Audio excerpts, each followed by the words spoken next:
kind of feel a certain je ne sais quoi, a va-va-voom. You don't want the coach to ever pull you out. You want to go out as a warrior, or you want to go out on your shield. What happens when Josh's feet cannot dance as much as he did in the beginning? He's going to have to fight. Exactly! He's going to have to fight. Then Shakur will start dissecting him like a butcher, chopping it. I love his analogies today. His analogies are spot on. We're back. New year, new fights. This is No Glove Lost in partnership with DAZN. And this Saturday night is huge on both sides of the pond. Live on DAZN, Josh Kelly steps into the biggest night of his career. A world title shot against the IBF's super welterweight champion, the undefeated and unpronounceable Bakhram Murtazaliev. Plus, one of the slickest matchups you can make right now, live from Madison Square Garden, only on DAZN pay-per-view, Teofimo Lopez takes on Shakur Stevenson. To help us break it all down, we've stacked the panel again. Fresh off a big win himself from the boxing dynasty, Harlem Eubank. Retired fighter, but hyperactive historian and commentator, Morley. Matchroom's freshest signing and one to watch, Bilal Fawaz.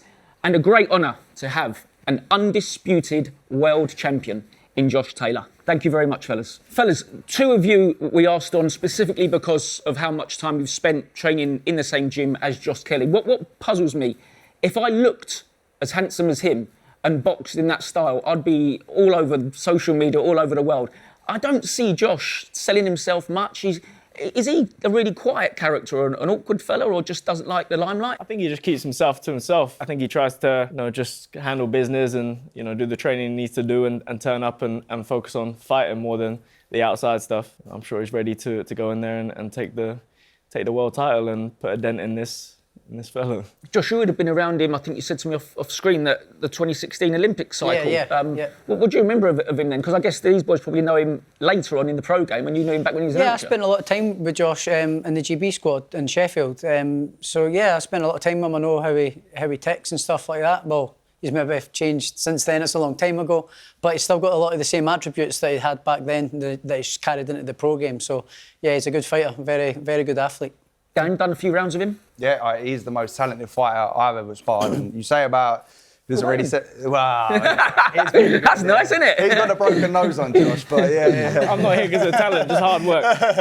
No, but even you would say he's freakishly good when you spar him. And you say about the modesty or not selling himself, but when you get in and spar, he channels that.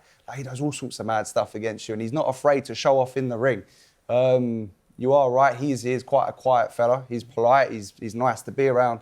But something changes when he's in the ring in regards to just this flashy side of him that comes out. But in regards to talent, it's a different level. And Bilal, you've made a big splash recently going on to Matchroom shows and upsetting one of their boys that they was pushing and pumping. They thought you'd lose the rematch and you've upset them. But you've got yourself out in the public domain with the way you carry yourself and your dress. Are you quite surprised when you see someone like Josh doesn't take that route? Because this sport is all about promoting yourself, as you've shown recently. I would say it's probably a quality of characters. Mm-hmm. He probably has the character of very reserved. He doesn't feel like he needs to do it. He's not very talkative. He's probably an introvert that takes pride in his fist. I like to talk. I like to talk because I carry myself with this flamboyancy that I'm confident. I worked hard to get to where I am. I don't believe you've worked harder than me. Mm-hmm. And for me to do that, I kind of feel a certain je ne sais quoi, a va-va-voom, kind of like a mental push, kind of like like a proud of myself. Yeah. And whenever I step in a place where I'm allowed to express that, I do that perfectly well. Is he quite a shy character? I think he's just himself. I think you have to be yourself. Like, Bilal is eccentric, but it comes across well. People warm to it. I think you get found out if you start acting out how you're not. Yeah, you're right. I agree with that. Everything's on show in boxing. Correct. Your full character is on show when you're in the ring. Yeah. You have to be yourself in there and it shines through. I was just going to say, some fighters, they do it in the ring. Like Lomachenko, he wasn't brash, but you would see him do the Matador stuff. Yeah. Josh is kind of similar to that. Obviously, you do set yourself up for a fall if it doesn't work. Mm-hmm. But you do see, I remember when he first turned pro, he was going viral, all the clips. Yeah. He was looking like the Matrix. So, he doesn't necessarily need to sell himself like that if you can do it in the ring. And you say that, Dan, about when he turned over, there was a lot of hype around him.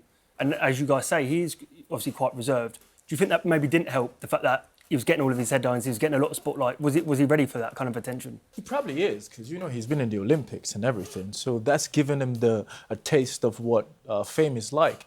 But I think those kind of feelings don't really tackle his response to how he feels. He's more like, oh well, it is what it is. It's there every day. I've been around it. I have the limelight. So he doesn't really, the feeling, the sensation doesn't affect him, and he doesn't respond to it. But I think it's because he's used to it. Like, he could end up doing modeling for Armani, Hugo Boss. Look at Anthony Joshua. Yeah. You see what I mean? Yeah. So like last week we had Prince Nazim doing a load of stuff because he had a movie coming out. Yeah. And you think about the way he carried, don't get me wrong, he backs it up in the ring, Christ. Yeah. But we've got someone like Ben Whittaker now, who was a viral sensation even before he was having pro fights, really.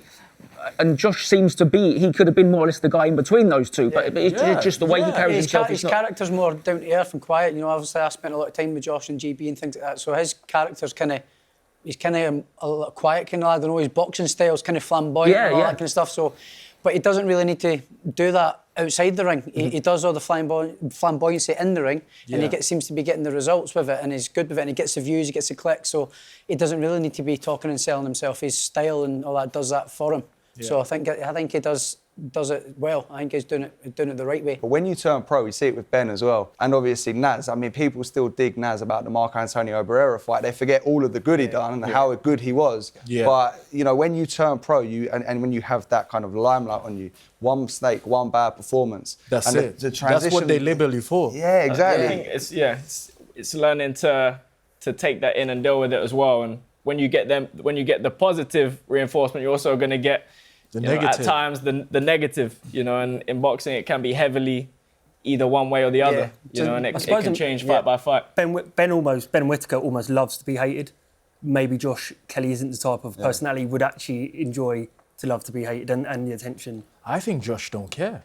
Yeah. I just think he doesn't care. He's immune to, people's demeanor about him. He doesn't really care.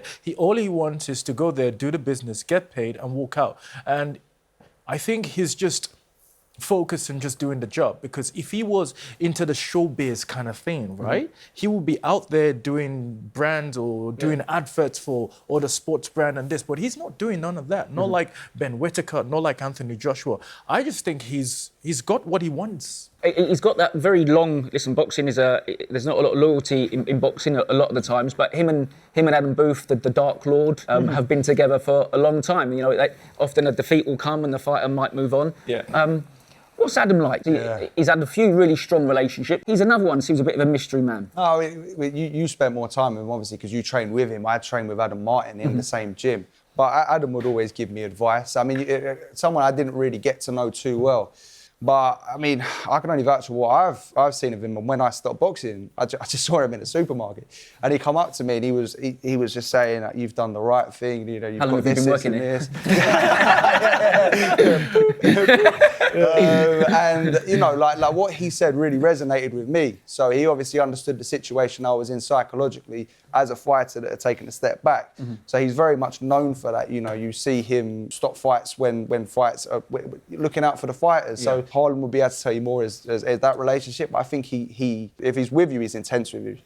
Yeah, so I trained with Charlie Beat, and he used to assist Adam Booth. Yeah, he's been around them a lot. It says what good shape Josh is in now going into this fight. So something you touched on there, and it's something that I think could end up deciding this fight is Adam has shown great compassion.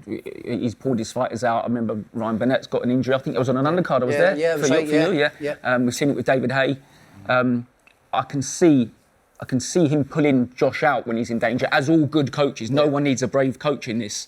But I wonder, when you know your coach is a very compassionate and caring one, does that ever play into your mind? Well, just going on personal experience, you don't want the coach to ever pull you out. You want to go out as a warrior and as a fighter. You want to go out on your shield, until you can't fight or you're on your back. You don't want the towel to come thrown in, because then you're like... It's embarrassing, man. Yeah, you've been embarrassed, you've been rescued sort of thing. You'd rather go out on your back, be nailed to the canvas. I'd rather go that way out with my shield than as a warrior. So as a fighter, that's what most fighters would prefer, rather than getting rescued, because then that's a dent to the pride and the ego and all that kind of stuff. I think to play devil's advocate a bit, I think if because Josh has already been pulled out, the tail winning against Avanesian, who's a similar pressure fighter to Murtazaliev. So I think that's why I'm. That's what. But I think that's good, because Adam's a compassionate coach. He's not going to stand there and let his fighter take a beating just because he wants to save his pride. Yeah. You know, Adam's going to go, no, I'm going to look after your well-being. You've got a life to live after boxing. Yeah. And Adam's a very intelligent man, you know, so he is a caring man as well. So I think he's a very good coach and compassionate that way, and he will throw the table in at the right We saw time. that with MacDonald, didn't we, a little while ago? I mean, it was probably a stoppage and a knockout anyway, but that towel came in because he was seeing Mick was getting pummeled. It's not fair. I think in that Avanesian fight, he had a lot of, he's spoken about it openly. He had a lot of mental health stuff going on before that. So for him to go in and do what he did for 5 rounds against Avanesian, having great fight. All the stuff that I heard was going on, going into a fight like this in a good place, it puts him in great stead. Because that has happened and he's fighting a similar pressure fighter, it might keep him more on his toes, just knowing in the back of his mind, I can't get overwhelmed here. It might, if he feels the ropes, I'm sure that's part of the game plan anyway. But in those few instances where it gets really tough, if it does get like that, he might put on a clinic, you never know. But it might just keep you on your toes. The thought of that potentially happening, you don't want it to happen, like Josh said. It might just give you that tiny little bit of extra drive to stay sharp and not get overwhelmed. Do you see similarities in Murtazaliev and Avanesian? Because I suppose they're from the same sort of school in the high guard. Yes, I see similarities because both of them have this characteristics of, like, they're planted, they're rigid, they're grounded, they're solid.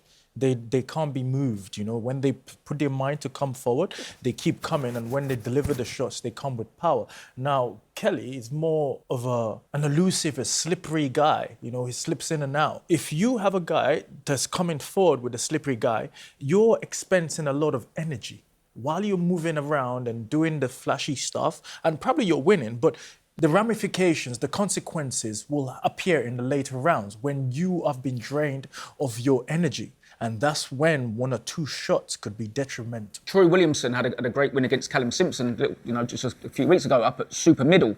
So to think how brilliantly Josh boxed against him when he beat him a few fights back. But me and you were talking up there, Josh, perhaps that great style and elusiveness won't be enough to keep this. Yeah, I don't think so. I mean, that's what I'm telling. That's it.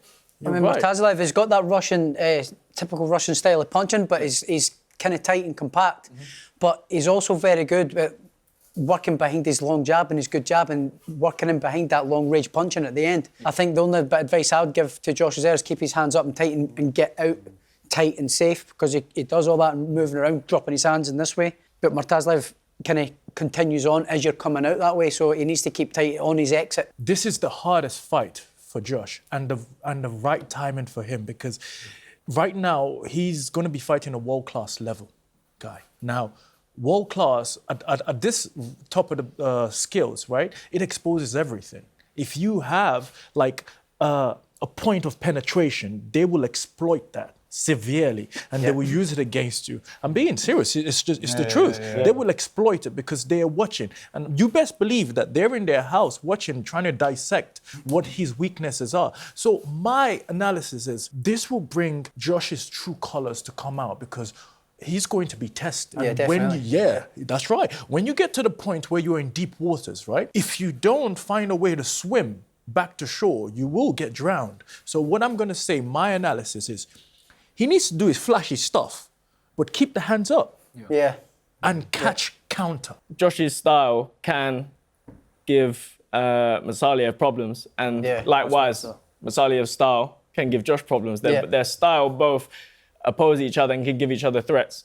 I think early on, Josh is going to do what he does. At times in the fight, I think he's going to have to stand and fight him and get his respect. And it's how he manages the fight to be able to do both of those things. What happens when Josh's feet cannot dance as much as he did in the beginning? I think what happens to he's that? He's going to have to fight. Exactly! He's going to have to fight. Now, the guy he's fighting can fight more than him on the inside. Yeah, on the inside, yeah. So do you see? But he's also very good at long range as well. And when the opponent tries to move away, his feet were good at coming out and getting back in quick. Is that he's got that old Soviet style, you know? Very good on his feet and not too far out of distance either. But it's all How is Josh going to suddenly adapt his style to not being as flashy?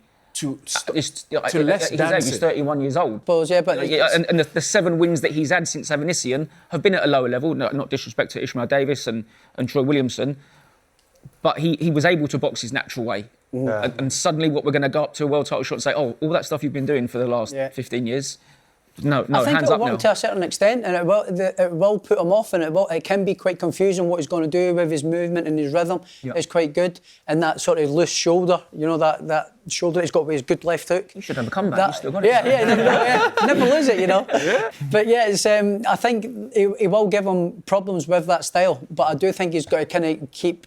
He don't have to do this sort of shoulder rolling. He's going to have to keep his hands up when he's moving out the way, because Murtazaliev will come again. He'll go and then go again when you're going out. I saw that in his last couple of fights. I was watching a couple of his fights today on the way down, and he does do that. He follows up the attack. It's not just single phases. He goes and then goes again. Josh has said it a few times on the way out, but I'm worried in the exchange as they both throw, because that's where Murtazaliev, he catches you as you throw. He is quite good at that as well. His timing's good. His timing's excellent, and he has this relentless intensity. So we've seen against Tim Tszyu, he's dangerous early on. I actually think he's one of the most dangerous fighters. Well, he's obviously one of the most dangerous fighters in that division, but a serious threat.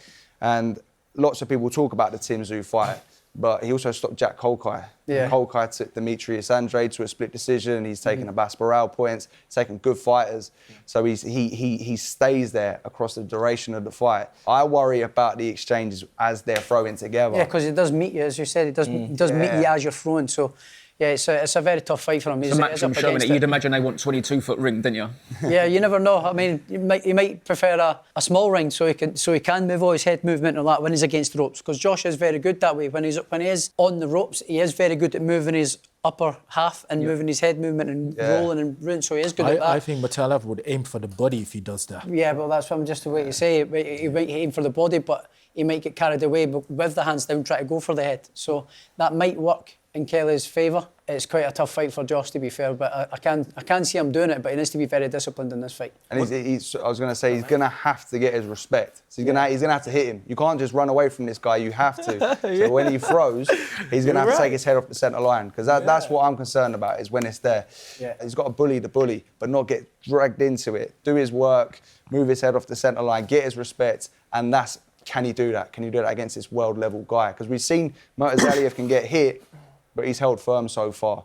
But he's definitely got the skills, but it's just making sure he's tight the whole fight. What does worry me a little bit, though, from what you guys have all said here, is that Kelly might have to adapt mid-fight. We've only ever really seen him box one style, which is that flash. Is Josh Kelly capable, like all the great fighters before him are, of changing his style and adapting mid-fight? I think some people bring certain components out of you in a fight. Some things you've done in the gym, you know you can do them, but you might not necessarily have shown them in a fight yet. But some fighters, some different styles, bring different components out of you. So it's a fight where he's going to have to show different components of his game in different stages of the fight. But him and Adam have a great relationship. They're a good, solid pair. They've stuck together through thick and thin. They're going balls to the wall for this one. And what I think, you mentioned it in there, Harlem, and Josh has spoken about it. I'm not betraying any secrets that he had mental health, some problems like that. And I think I interviewed him once and he explained that when he would be coming up to big amateur tournaments, he sometimes would even have panic attacks. Yeah. Now it's excellent that Matchroom have got this fight for him. How do you think that could affect Josh headlining Newcastle Arena for the world title? I think it could empower him. I think it could, because he's in a state of mind, because I've seen him training, he's in this state of mind of untouchable, But it's what you believe that makes you feel that way. But what happens in reality could dictate how, your behavior is. So I think he's confident, 100% confidence. But confidence can only get you so far. It's the delivery. Can you deliver while under pressure?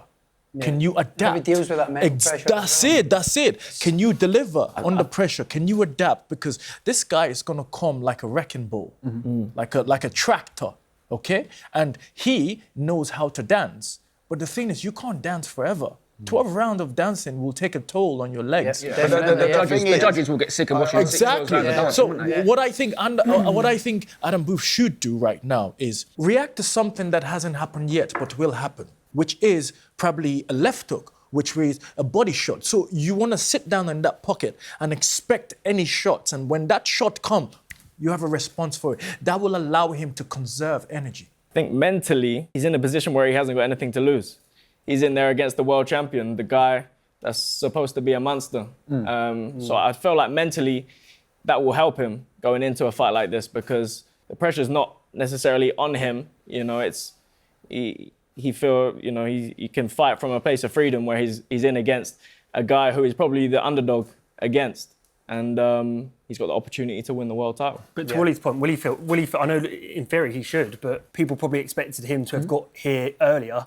I know you're saying he's fighting the champion, so nothing, the pressure's off, but is it really though? Because this is the moment that people have been waiting for. The other guy's the world champion. It doesn't matter where in the world the fight takes place. There's always he's been pressure. training for it his whole life, and this is the moment he's been dreaming for. So he might rise to the occasion. This is a moment it's all been waiting for leading up to this point. So he might come out and do the performance of his life and get in there and get the stoppage done. I say you have two ways out of this. When you go into a fight, there is two ways, okay? The first way is the nerve. You can either allow it to dictate and overcome you, or you can use it as fire. Yeah. Yeah. Yeah, there's instances as You well. can use that as fire, because when I'm going in the ring and I feel the heebie-jeebies, right? I've not heard that word for years. When I feel the heebie-jeebies, right? I'm like, ooh, hello. Now I know that this is it. It's real. It's real, right? So from that moment where you feel it, right, you can either go left or right, and it's your choice. Right, well, let's go up to see if Kiaran MacDonald is feeling any heebie-jeebies up in Manchester this week. How we doing, guys? You okay? Not too bad, mate. How are you? Yeah, all good, all good. A die-hard Macca making his debut in the Newcastle Arena. Have the family disowned you yet? Yeah, I'd say when I come out with my red and white colours, it might go down like a lead balloon. Oh, look, the handsome manager's there as well, is he? Look, with his hat on. You not done your hair, son? I've not had it done. I'm saving it for fight week. And also the missus is due. So she's put back at getting induced because Kiaran was fighting, and I want it to look good for the baby photos, mate, and make it all about me. Jack's working on a feature at the moment where it's such a tough part of the world, a good working class industrial part of the world, but the boxing seems to. It doesn't fly as it does in cities like where Ant's done it in Manchester or maybe the Liverpool boys. It is a bit of a sleeping giant. No, that's it. Obviously, there's a lot of talent up there, and there always has been. Like you say, we're all working class people. We like to fight for everything we have. It's just, like I say, it's just trying to get the headliners up into the northeast, and people that can sell the arenas, and then everything will just bounce off that. Like with Josh Kelly fighting up there next week, obviously. He goes on to win his world title, and it'll just catapult from there. Anthony, we all know you as the most popular man, the nicest, the most humble in British boxing. Of all the people that bang on your door to coach and manage, why this fella? I would say it's not awkward because he's on the line, but for me here now, I think Kiaran's potential is massive. But I just think Kiaran's one of them. He will be moved fast for flyweight, super flyweight. Who knows what weight will end up, but he knows he is going to have to move fast, but he's also got that talent, the boxing IQ, and I'm really excited for next week. And listen, Wally, I'll be deadly honest as well, like I think in a different time, contracts would have been through at this lad, but we know how hard boxing is at the minute. There's lads there sat with you, and they'll know it's himself. Boxing at the minute, it's really tough. I believe once this lad fights next week, a contract will be put, in front of him. I do think that, and he's sold shed load of tickets.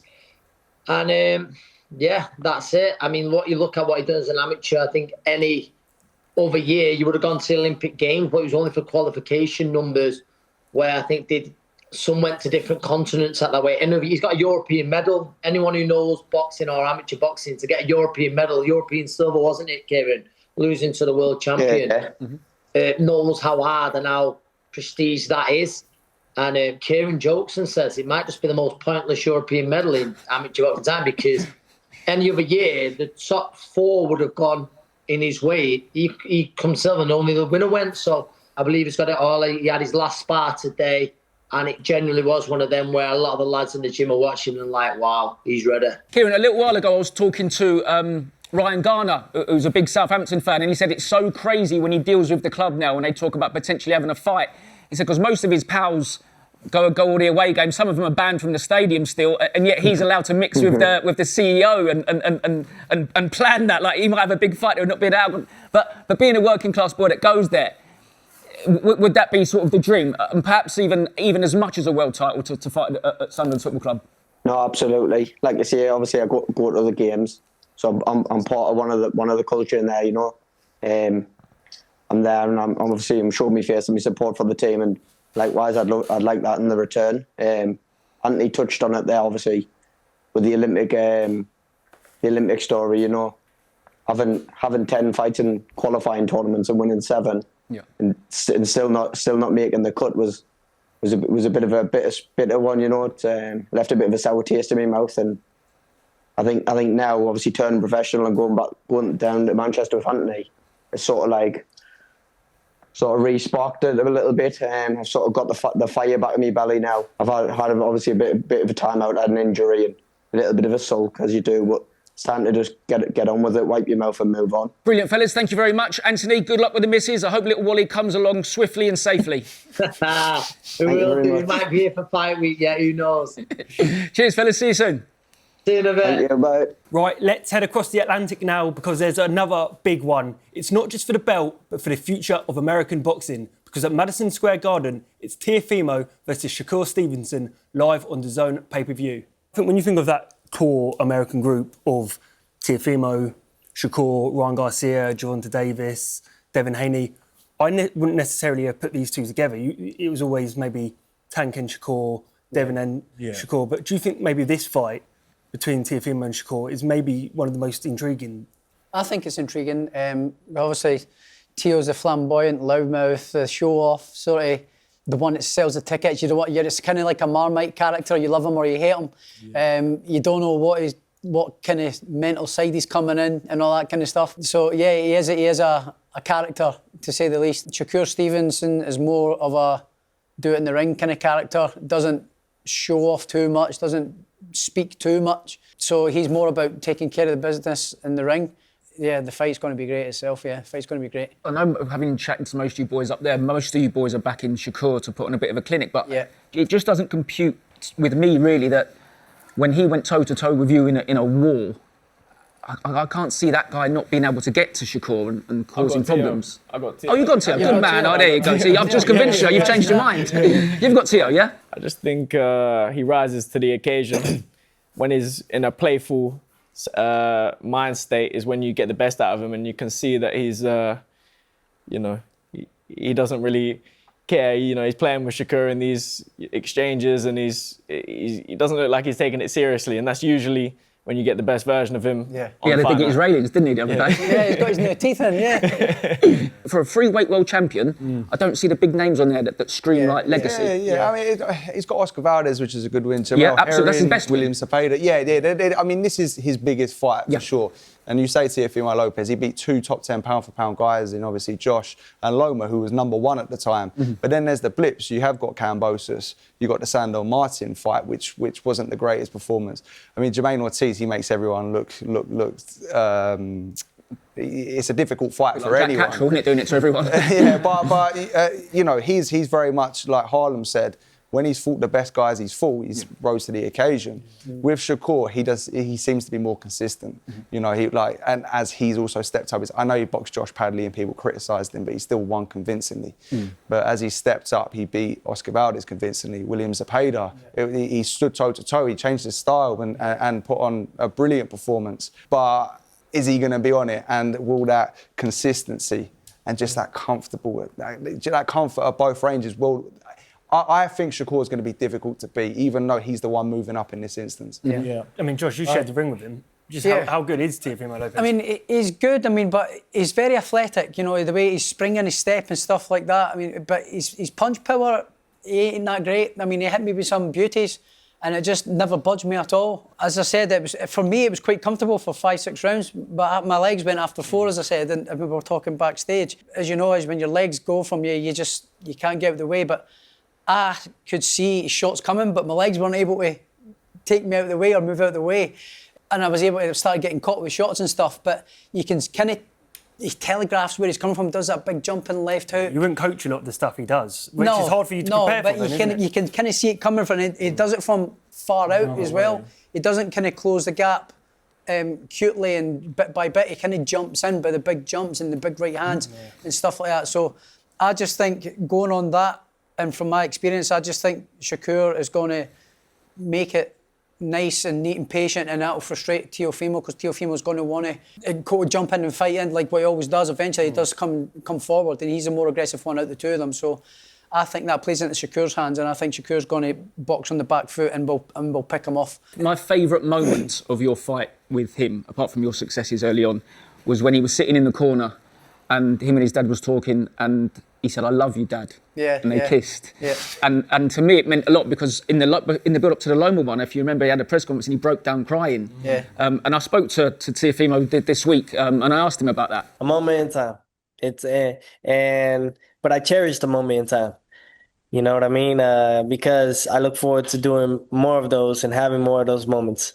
You know, and I thank my father, who's my trainer, and I thank him for always believing in me, you know? And I think that's the first step to anyone being good at what they do and being great at it, is you got to believe in your own. And he did that. He did a great job on that, and he's still doing it. So I'm grateful to have him there. I'm thankful to have him come January 31st in the corner with me, and for us to be dynamic duo. That's what we are, father and son. The father-son trainer dynamics, trainer-fighter dynamic, is one of my favourite things to talk about in this sport, because I think when it works, like the Calzaghes, the Woodalls, the Lomachenkos, it's the most beautiful thing you could ever imagine.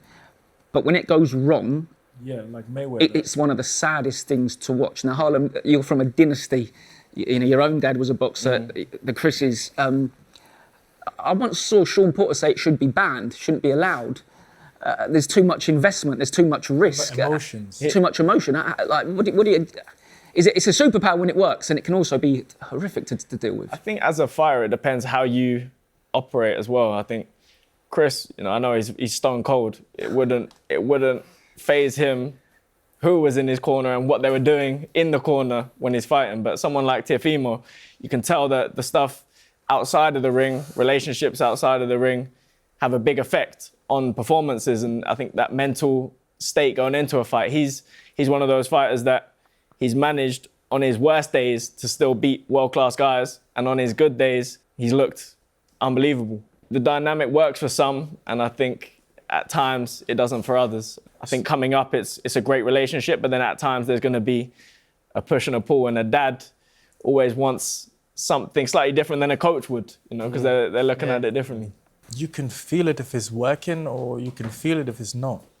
And only a person that is unattentive will see that and just allow it to get to him, because you think love is more deeper than progress. You can feel it. If something is not working with your father, or something is not working with a coach, hence why fighters leave their coaches to another coach, because it's not working.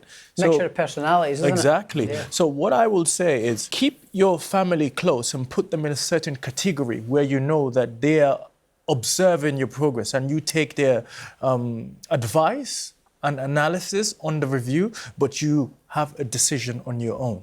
So you don't exclude them, because that will hurt their feelings. You keep them around, but you put them in a space, in a certain place where you know that, I'm not talking about physical place, I'm talking about, you know, a certain abstract place where you know that they can inform you, but you take the decision that your instinct tell you. And that's how you keep both sides happy. Listening to Teofimo there, he sounded really grounded, sounded really, really well. We haven't always seen that with him. I remember before your fight, there was a lot of concern about him. Some people were saying he shouldn't be allowed to fight because he was, you know, crashing out in interviews, you know, he's having problems with his dad. And before a fight, I mean, all of you guys will tell us we only focus on ourselves. Yeah. But when you've got someone like Teofimo Lopez who's clearly going through it, do you pay attention to that? No, because you're focusing on getting the job done. You're not caring what he's going through.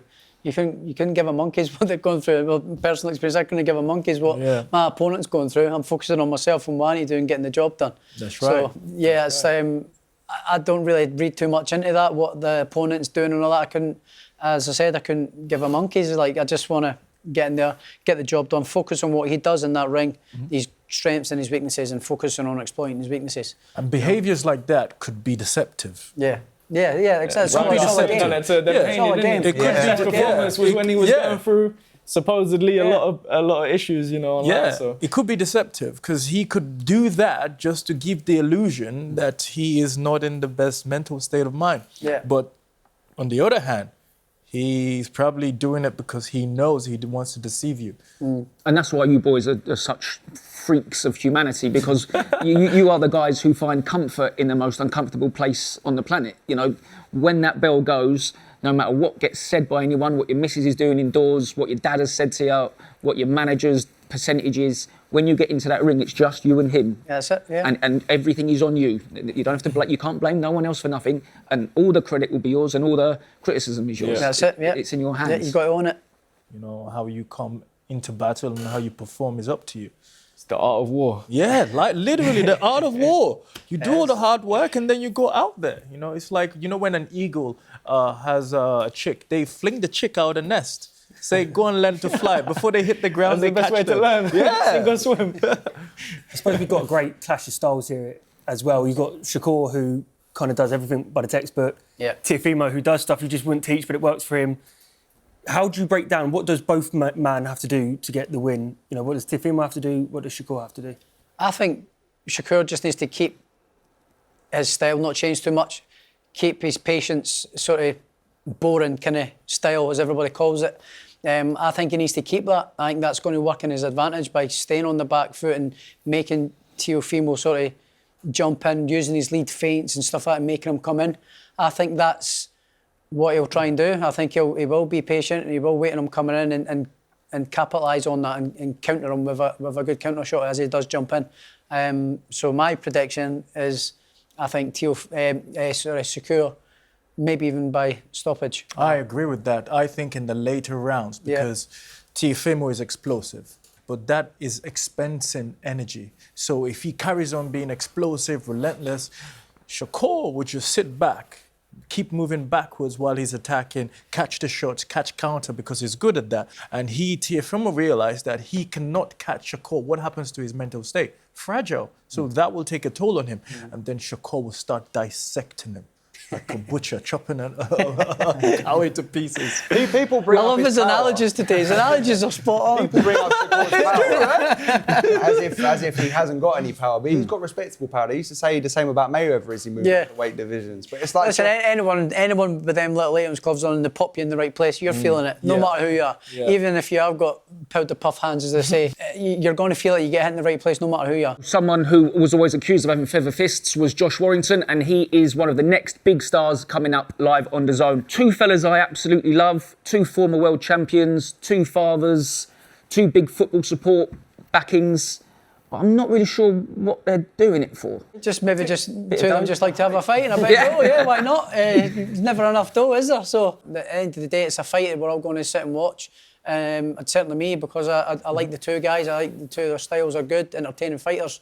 So I'll be tuning in to watch it. What most people just want to watch is a good, entertaining fight, which is what boxing's about, So some of the best fights I've seen have been for non-title fights, and it's been just brawls and dust-ups and bloodbaths, So that's what people are coming for. Modern-day gladiators come and watch, pay good money to watch a fight. The two classic technicians to sit back and box, i.e. Shakur, which is why you get booed quite a lot of his fights. People want to come and watch violence. So I think what this fight has got, and I think it will happen. That is February 21 in Nottingham. That same night we have Barrios and Ryan Garcia coming back. I believe a lot of the hype around that will be Conor Benn going out there and hopefully fighting the winner. How does that sit with you, Harlem? I think a lot of people in the weight class see Barrios as one of the weaker champions. He's most picked one champion of all time. At least go for the guy that you think is the best in the weight class. But also, if that's your ticket to get in the world title, you're going to take it. Yeah. So, but let's see. We don't know what version of Ryan Garcia you're going to get, because, you know, he blows hot and cold. Sometimes he comes out and looks dangerous, and sometimes he looks a bit subdued. So I think that this fight will test Ryan Garcia's mental state of mind and his mind rather than his chin. Because if he keeps his cool, he will find a way to navigate it. If he carries on and let it get to him, because Barreras he's a strong fighter, bring the power with him, and that will test his mind. If he realizes that, oh my God, I'm losing, I can't catch him, what's going on? That's when the doubts start creeping in, and it will infect him. So I think this is going to be a very, very unpredictable fight. 24 hours after that, Claressa Shields up at heavyweight. Dan, the resident boxing super nerd, finest female fighter ever? You picked a fight there for me. I mean, you'd have to look at Katie Taylor, what Katie Taylor's done. Yeah. Not just in that regards, but, you know, selling out the MSG, just the level of fights that she's had. Shields, two-time Olympic gold, wasn't she? Yeah, no, Shields is unbelievable. Shields is class. So you asked, and I'm just putting a few other names in there. No, for me, it would be Katie Taylor. Shields is fantastic. Has Claressa been a little bit unlucky in that those higher weights, there just isn't the pool of talent, whereas Katie Taylor has had brilliant rivalries? To a degree. I mean, she's a fantastic talent. Like, she is one of the greatest of all time. Yeah. I mean, she'll tell you she's the greatest of all time. She quote. definitely has a case. The quote, yeah. But, you know, it's not just about that. It's about, you know, like lots of people say Muhammad Ali's the greatest fighter of all time.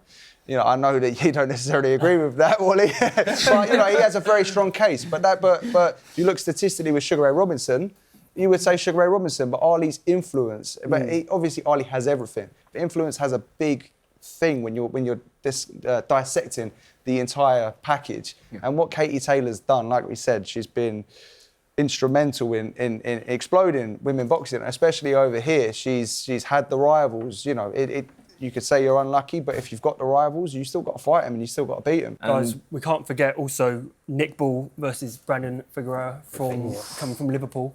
Oh, that's a test of willpower, because both of them are it's like two kind of, you know, those big wrecking balls coming together. It's like, which one explodes first? Which one breaks? Yeah, it's a great fight, man. Yes, it's. I think this have one of the fight of the year written on it. Yeah. You know how Nick Ball's going to fight Figueroa. That's it. Obviously, it's a lot taller, and you've got the Fulton fights that he's coming off. Obviously, you know, a couple of years ago, but I think you probably favour Nick Ball with the pressure. His height, his reach. So that's a little obstacle for Nick Ball, but he is a miniature Mike Tyson, isn't he? He's a miniature Josh Taylor. He's a mini Mike Tyson. And I'm gonna. Right, fellas, time to earn your money.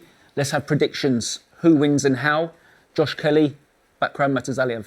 Begrudgingly, I'm going to go Murtazaliev. I think by stoppage, possibly. I reckon I want Josh to win. I would love him to win, you know, become another world champion for the UK.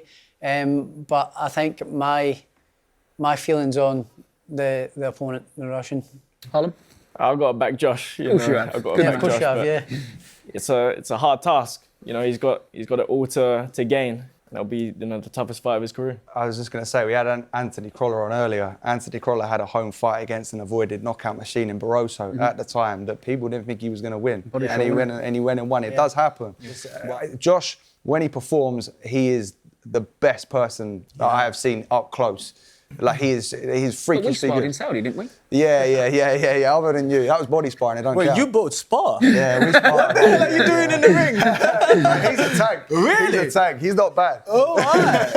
Okay. He's not bad for like a minute. No, but I think Josh has to move as he throws, moves his head off the line, because Murtazaliev, he's always there. He's a great counter puncher. He's cute, and it's a case of not burning yourself out early if you're Josh. You've got to pick your moments. You've got to relax, because Murtazaliev is going to be down there till the end. I think Murtazaliev will pull it out towards the back end, personally. But Josh, as I say, is one of the best I've seen up close. If he pulls it out, if he can keep his respect with the power, I think Murtazaliev, I think he's top. Bilal, you nodding? I concur with him. Good man. Because if Josh keeps it cool, he wins. Okay? If Murtazaliev turns it dirty, it swings onto him. So I would say because Murtazaliev is conserving energy and walking forward and just, punching, and Josh is, gallivanting around, on the flashy stuff. If Josh can keep that energy for 12 rounds, there is a potential win in there. Now, if he can't, I see Murtazaliev winning at the later rounds by TKO. Teo or Shaq? Shakur. I got Teo. I got Shakur. I think he nullifies what Teofimo does. I think Teofimo needs to be feinting, roughing him up and making him uncomfortable. But as I say, Shakur is comfortable at both ranges and he just nullifies the explosive a little bit more patient. stuff. Yeah, Now, that's 2-1. Are you making it a draw? Is it 3-1 landslide? I would say Shakur will win on points because he's more, he uses his brain analysis more than Teofimo. Teofimo will just relentlessly come forward. Shakur will calculate, counter, and step back. Fight night is nearly here. Murtazaliev versus Kelly, live from Newcastle. Teofimo versus Stevenson, live from Madison Square Garden. Watch these fights only on DAZN. Don't forget the DAZN Ultimate subscription gives you a minimum of 12 pay-per-views a year, including Ring 6, Teofimo versus Stevenson, and Barrios versus Garcia.